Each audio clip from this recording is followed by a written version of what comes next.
Buenas tardes y gracias por su sintonía. Hoy tenemos con nosotros a Nicolás Gutiérrez. Él es el presidente de la Asociación Nacional de Hacendados de Cuba y él nos va a hablar hoy sobre ciertos derechos de personas que tienen propiedad en Cuba, pero estaban quitadas por el gobierno de Castro. Pero antes de empezar el segmento de hoy, como siempre, le damos las gracias al equipo de producción de español de WLRN, gracias a Al, gracias a John, a Charlie, a Gus, gracias a Gabriel y a Taylor. Gracias por hacer esta programación en español posible. Y a ustedes, muchísimas gracias por dejarnos saber cómo es que nosotros podemos mejorar y cuáles son los profesionales que ustedes quieren aprender. Pero ahora les presento a nuestro invitado de hoy, a Nicolás Gutiérrez. Bienvenido. Muchas gracias, Ana. Es un honor estar aquí con ustedes y sus televidentes hoy. Sí, muchas gracias por estar con nosotros. Esto es para mí me fascina esta topic. No es algo que nosotros hablamos mucho ni sabemos mucho, pero como el presidente de esta asociación vamos a aprender mucho. Muchísimas gracias. Pero antes de empezar, ¿nos puede hablar sobre de usted, dónde eres y cómo es que llegaste a esta posición de esta asociación? Perfecto, muy bien, Ana, gracias. Sí. Yo tengo 60 años, yo nací en Costa Rica de padres cubanos, de Cienfuegos. Ellos tuvieron que salir al principio de la revolución. Vivimos en Costa Rica unos años y después nos trasladamos para Miami, donde yo me he criado.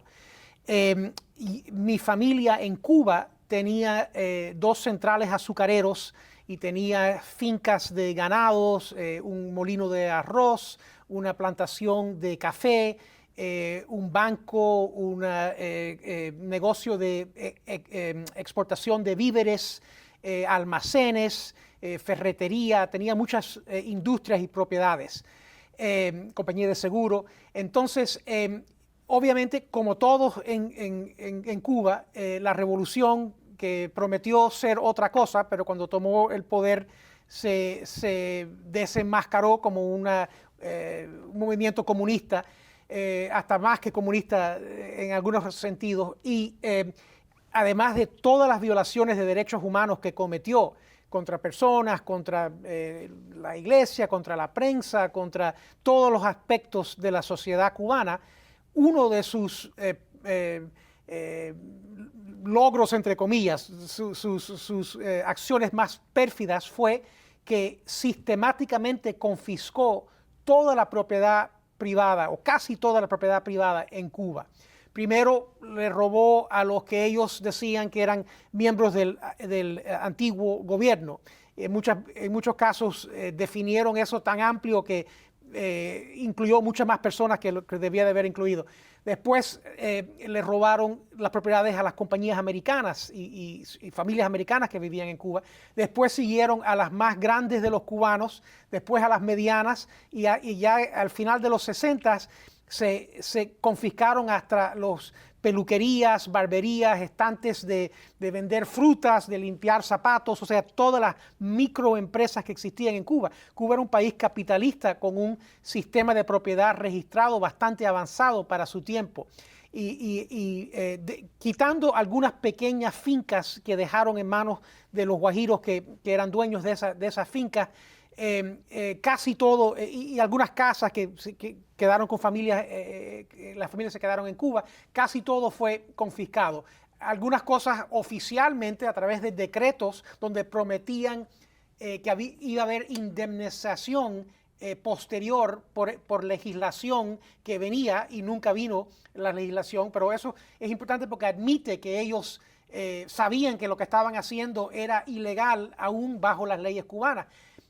Todo gobierno, Ana, como tú bien sabes, tiene el derecho de expropiar propiedad de sus ciudadanos para uso público y con compensación, pero eso es lo clave, claro. Hay que compensar. Cuba nunca compensó, nunca, en algunos casos intentó algo simbólico, después dejó todo y no compensó por nada. Por lo tanto, eso nos da derecho a recuperar algo el día de mañana. En Europa Oriental y Europa Central, en todos esos países, los legítimos dueños de propiedades robadas por el comunismo pudieron a través de procesos que se establecieron en cada uno de esos países, pudieron recuperar sus propiedades, con ciertas excepciones, en algunos casos compensación, otros casos restitución, en algunos casos efectivo o bonos o derecho de comprar alguna otra propiedad estatal, diferente en cada país. Pero en los países donde que fueron más generosos a los legítimos dueños, como fue Alemania Oriental, como fue los países bálticos, Eslovaquia o República Checa y Eslovaquia, en esos países las economías han avanzado mucho más. No es por ninguna magia ni nada extraño. Cuando un gobierno le da confianza a nuevos inversionistas que va a respetar sus inversiones, eso crea riqueza y crece las economías de esos países. La mejor manera de un gobierno darle confianza a un nuevo inversionista que no va a sufrir la misma triste confiscación que sufrieron los que vivían en Cuba en esa época es reconocer a los legítimos dueños y cuando sea posible devolverles sus propiedades, cuando no sea posible por lo menos compensarlos de alguna manera por sus propiedades. Eso lo que crea es muy importante, crea un Estado de Derecho, en inglés rule of law. Y ahí nuevos inversionistas, incluso nacionales, en el caso de los cubanos exiliados, pueden venir e invertir en Cuba sabiendo que sus propiedades y sus inversiones van a ser respetadas, lo cual no es el caso aún ahora en Cuba con los inversionistas extranjeros que existen, europeos, canadienses, etcétera. En muchos casos el gobierno de Cuba cambia de mente, se pelea con ese inversionista y le confisca la propiedad que ellos invirtieron arriba de la propiedad que nos habían confiscado a nosotros. O sea, en Cuba no hay Estado de Derecho y por eso hay miseria, por eso nadie invierte, por eso nadie cosecha, por eso hay falta de alimentos básicos. Ellos le echan la culpa al embargo o lo que ellos llaman el bloqueo.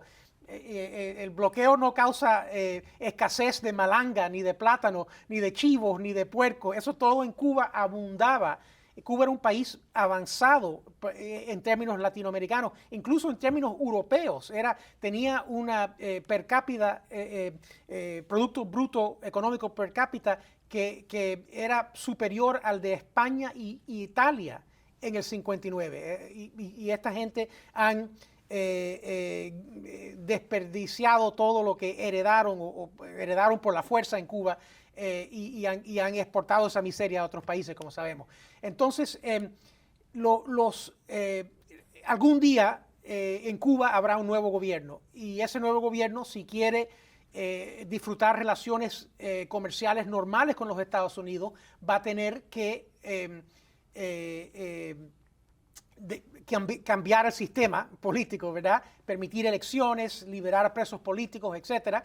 Y una de las cosas que nosotros pensamos que es fundamental es reconocer los derechos de propietarios. No solamente los que están en el exilio, no solamente de las compañías americanas, no solamente los que eran mayores, a todos. En Cuba hay pequeños empresarios, pequeños propietarios, los guajiros, por ejemplo, del Escambray, la zona que se rebeló contra la Revolución Cubana, que ahí acabaron con esa pobre gente y los que no mataron forzosamente los relocalizaron a lo que ellos llamaban pueblos cautivos, como Sandino, por ejemplo, en Pinar del Río. Esa gente merece el mismo derecho que cualquier compañía americana o cualquier hacendado cubano de poder recuperar su propiedad. Y si no se hace eso, va a haber problemas graves en Cuba y Cuba no va a salir del hueco profundo que el totalitarianismo lo ha dejado después de 6 décadas y media de revolución. Pero por el momento eso será algún día. Algún día podremos volver a Cuba y reclamar nuestras propiedades como hicieron los checos y los alemanes y los polacos y los húngaros en Europa.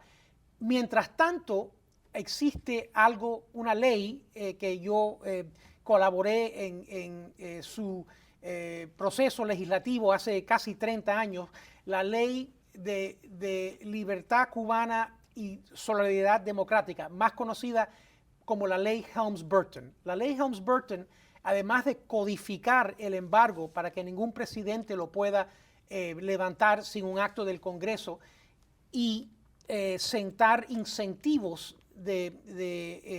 comercio y ayuda a un nuevo gobierno cubano, hacía dos cosas muy importantes. Primero, permite a ciudadanos americanos que puedan probar que tenían propiedades en Cuba, que puedan demandar a las empresas americanas o extranjeras que tengan presencia en la economía norteamericana y que estén beneficiándose de esas propiedades confiscadas en Cuba. Es una ley muy técnica, hay que hacer cumplir varios requisitos, pero nos da una arma importante que no existía antes, que se nos reconoce que éramos dueños de una propiedad en otro país, pero ahora somos ciudadanos americanos y ahora el gobierno americano está proveyendo acceso a su sistema de cortes para demandar a esas compañías americanas o europeas, canadienses, etcétera, sin escrúpulos, que se están beneficiando de nuestras propiedades en Cuba robadas por la revolución. Además crea el título 4 de la ley que obliga a los Estados Unidos a revocarle las visas a los ejecutivos, directores, cónyuges, hijos dependientes y asesores de estas mismas empresas que trafican en propiedades robadas en Cuba. Y esto es una arma importante porque desincentiva a las compañías extranjeras que invierten en Cuba, porque van a perder sus altos empleados, van a perder acceso al mercado principal de la superpotencia mundial, que es los Estados Unidos.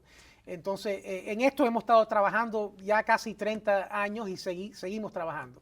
¿Y cómo califica una persona para poder usar esta ley, ley de Helms-Burton, para tratar de recuperar o tratar de poner a los Estados Unidos en notificación que, mira, hay una compañía, ellos confiscaron mi propiedad y esta compañía está ganando dinero con mi propiedad? ¿Qué sería el primer paso que una persona debería tomar? Muy buena pregunta. Bueno, primero es importante reunir cualquier evidencia que pueda existir de que esa propiedad era de la familia. Muy pocas familias lo han hecho, algunas sí, han podido sacar escrituras o documentos notariales de Cuba demostrando que eran dueños de esas propiedades. Hay ciertas maneras de obtener eso hoy en día, pero es mucho más complicado, como te puedes imaginar. También hay otras fuentes secundarias, fuentes históricas, manuales de las diferentes industrias que tienen información valiosa de quién eran los propietarios en esa época en Cuba. Entonces, además de reunir esta información, hay que estructurar el árbol genealógico de la familia, o sea, la generación que esté viva, que sea mayor, serían los reclamantes. Y entonces es importante cuando uno fallezca que los hijos puedan sucederlos. Muchas familias todavía no tienen esto bien organizado, pero se puede organizar y eso es lo que ayudamos a que hagan.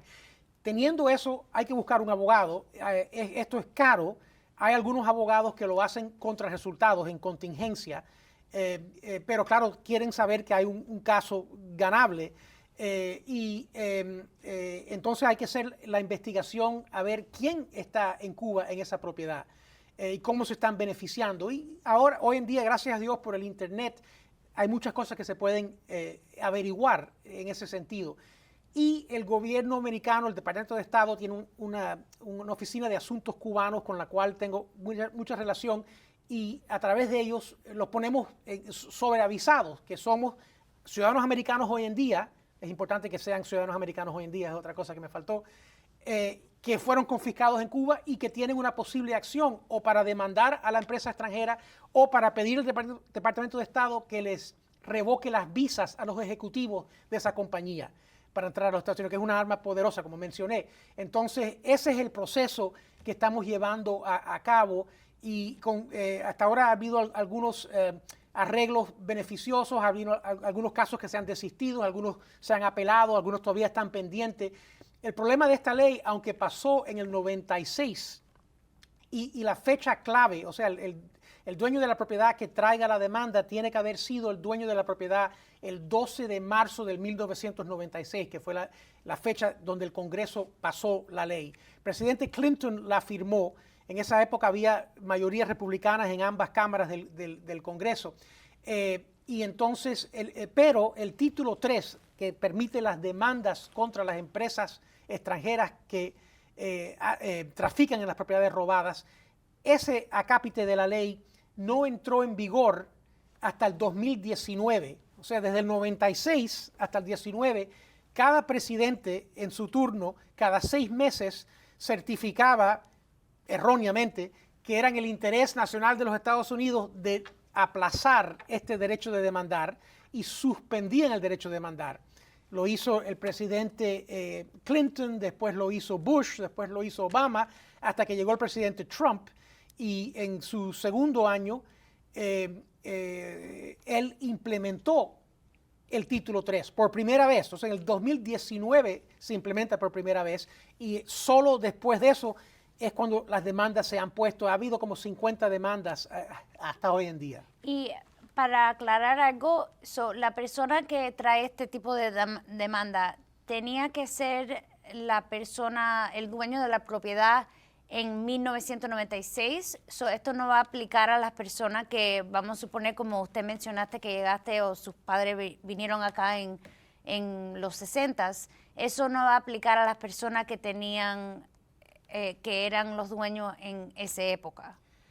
Esa es la pregunta.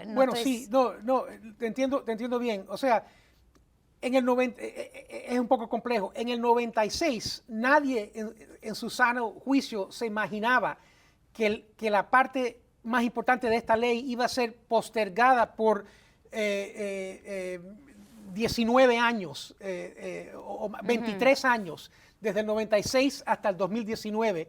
Por 23 años, o sea, mucha gente lamentablemente fallecieron, nuestros padres, nuestros abuelos, nuestros tíos, tías, fallecieron entre el 96 y el 19. La ley nunca y yo lo sé porque estuve de lleno en ese proceso, el intento legislativo del Congreso nunca fue limitar estas demandas a los que estaban vivos en ese momento que pasó la ley. Siempre el intento fue que sus herederos también pudieran aprovecharse de los beneficios de la ley.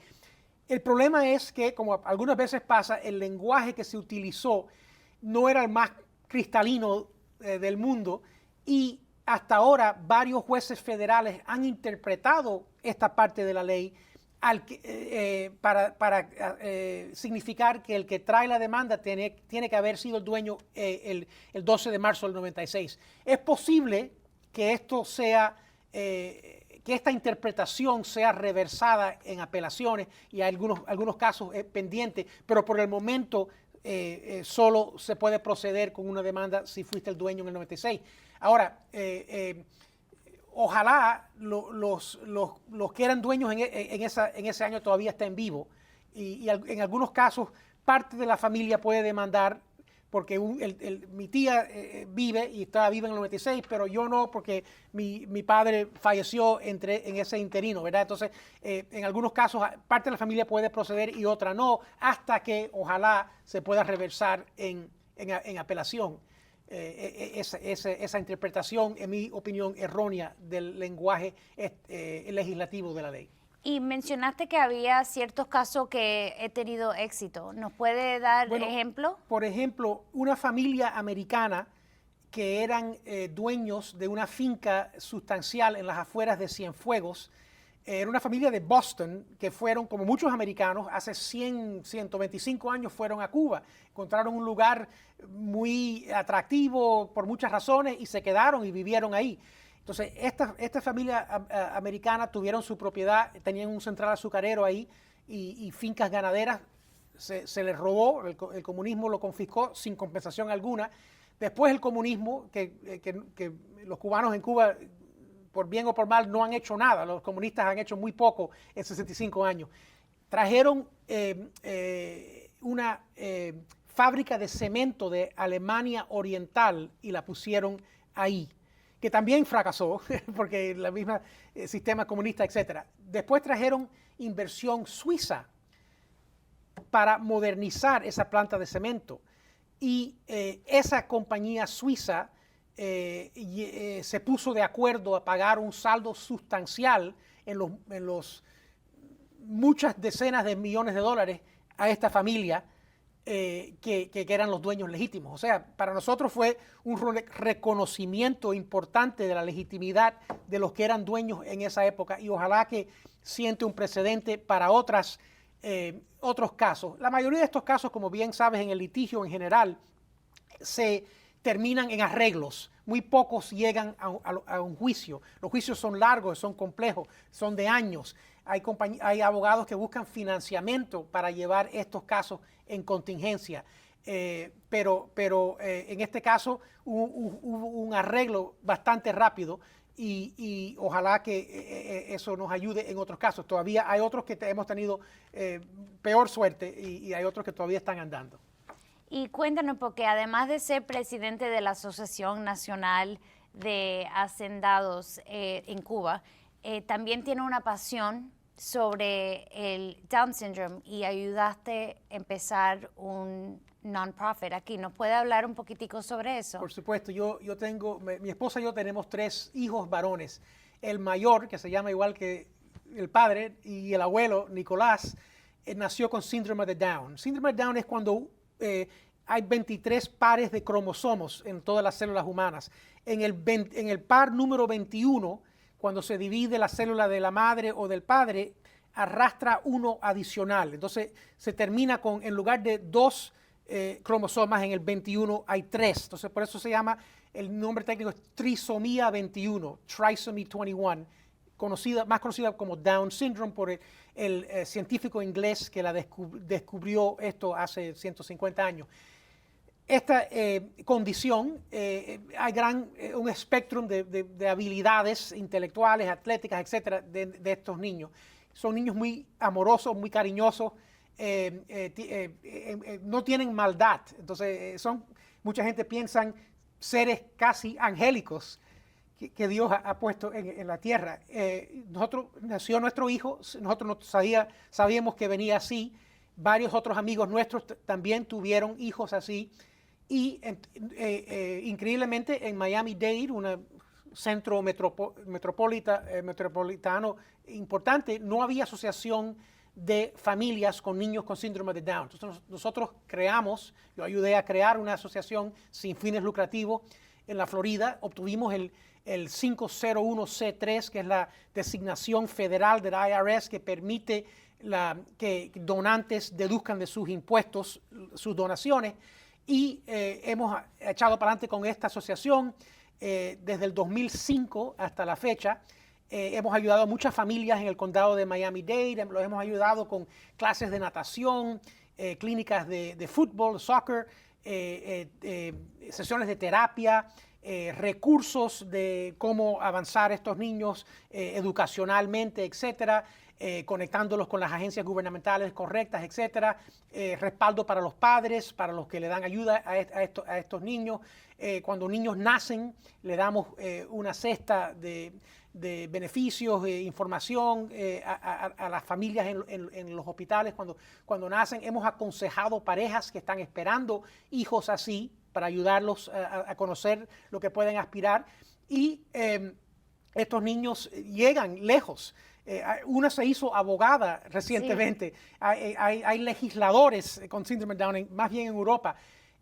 Nuestro hijo, Nicolás, ha competido internacionalmente en natación y en soccer, fútbol, en Portugal y en Irlanda en los últimos 2 años. O sea, con mucho trabajo y disciplina. No te voy a decir que es fácil, hay muchos retos, pero se avanzan estos niños y es muy bueno que la comunidad conozcan de ellos. No solamente es bueno que ellos aprendan de la comunidad, pero también es importante que la comunidad aprenda de ellos. Tenemos mucho que aprender de ellos. Y ahora nuestro vehículo principal de financiamiento es la caminata, le llamamos el Miracle Walk, la caminata de milagros, porque empezó en Miracle Mile en Coral Gables. Y el primer domingo de cada noviembre celebramos una gran caminata, van más de 2,000 personas, hay patrocinadores corporativos, hay refrescos, hay actividades, hay una caminata de 1,5 millas y también ahora una carrera de 3.1 kilómetros. Digo, de 5 kilómetros, 3.1 millas. Entonces es un evento bien organizado. Pueden encontrar más información en nuestro sitio de web, que es www.DSAOM, que es Down Syndrome Association of Miami.org. Y ahí pueden registrarse para la caminata, pueden hacerse voluntarios con la asociación, pueden inscribir sus niños si conocen familias que pueden beneficiarse. Nos encantaría ampliar nuestra membresía. Y vengan el 3 de noviembre, va a ser un gran evento comunitario, muy alegre, muy divertido y para una causa de las mejores que se puede imaginar uno. Sí, muchísimas gracias y gracias por compartir eso con nosotros. Por supuesto, y educarnos no solamente en eso, pero también en lo que está pasando con las propiedades en Cuba. Con mucho gusto, Ana. Ya se nos ha acabado el tiempo. Si tiene un minuto para últimas palabras para nuestros televidentes. Bueno, fantástico. Me agradezco su atención. Si está interesado en perseguir el tema de las propiedades confiscadas y por lo menos mejorar el chance de recuperar algo algún día, contáctenme. Tienen ahí mi correo electrónico en la pantalla y podemos hablar y a ver qué se puede hacer, llegar a un arreglo mutuamente beneficioso.